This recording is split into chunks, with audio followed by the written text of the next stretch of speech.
China is one of the hardest regions, especially when it comes to qualifiers, and Team Zero have not made it to many events, but they pulled off an incredible run in the qualifiers to get here, and now Team Zero are one of the true underdogs of TI. Can they make it? I'm going to be finding out with Ponlo from Team Zero. Ponlo, I mean, you've been trying to get to TI for such a long time now. I mean, you know, you've been playing for over 10 years. How does it feel to finally be at the International?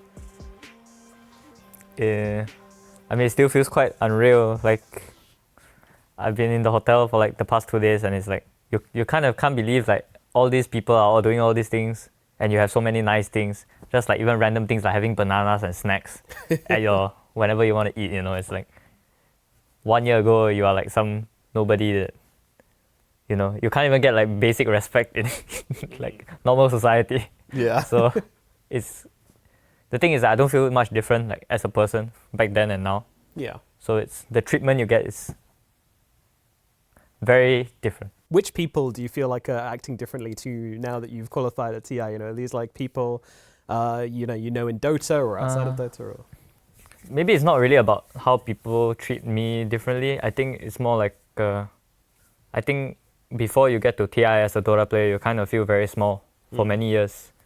I felt very small when I attended events back then when TI was in Singapore. And I went, like, I didn't even feel worthy to go into the hotel lobby. Really? Like, because it's like, everyone here is just better than you. Like, there's no argument, you know? Who are you to say otherwise, or think otherwise? Yeah.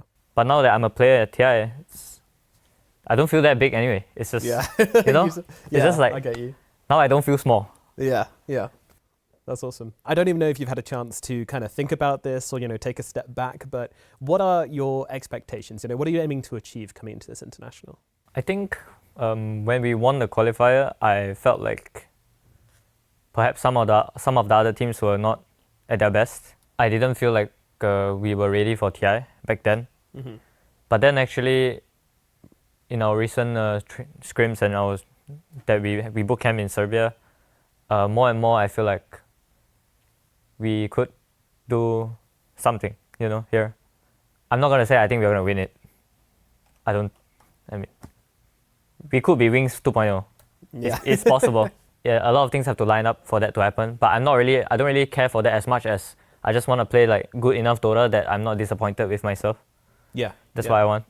And yeah, that's the most important thing. I mean, it's quite interesting. You're very honest about this. And, you know, is that because you as your team, you know, when you talk to each other, do you have these open conversations? Because, you know, it's been a tough year for you guys.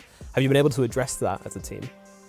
I would say we are as honest as you can be, pretty much. We are like, I mean, we told between the line of honesty and being an asshole pretty like often. Yeah. I mean, that's the thing about a young team is you can be like this with your teammates, whereas perhaps with older players, there's about a lot of like, oh, you have to respect this person, you can't say certain things, blah, blah, blah, you know, I've been there.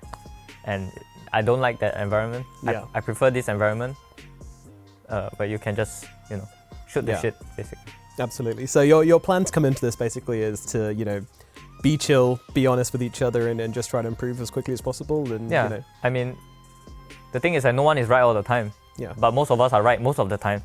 So when you are wrong and you have to lean on your teammate being right, so your teammate might be telling you that something that he's right about, that you're wrong about, and you need to use what he has. And it's like this vicious cycle that you guys just keep having to use each other's like better judgment of the situation. Because no one is right all the time in Dota. No. Like no one. Interesting. So you feel like your kind of youth and your willingness to kind of, you know, build on each other, like, do you think that could be a bit of an advantage and something which you can kind of use to your advantage as an underdog in this tournament? That's the main reason we even got to TI. I don't think anyone, when they look at our players, they will be like, oh, this player, I think this player is going to make it over. I think most of our players are pretty like, I don't want to say bad rep, it's not bad rep, but we are people not underestimate you. People adequately estimate us based on our results, I would say. Okay. And the thing is like, we are doing better than our past results right now. I mean, except my carry. The rest of us are doing better than our results. And I think it's probably because of our atmosphere that we have, that we can just shoot the shit, you know? Yeah, absolutely, absolutely. It's a long way off, but you know, if you were able to get there, get to the main stage and get to those finals and lift the Aegis, you know, how would that feel for you as a player? Don't even dare to imagine that.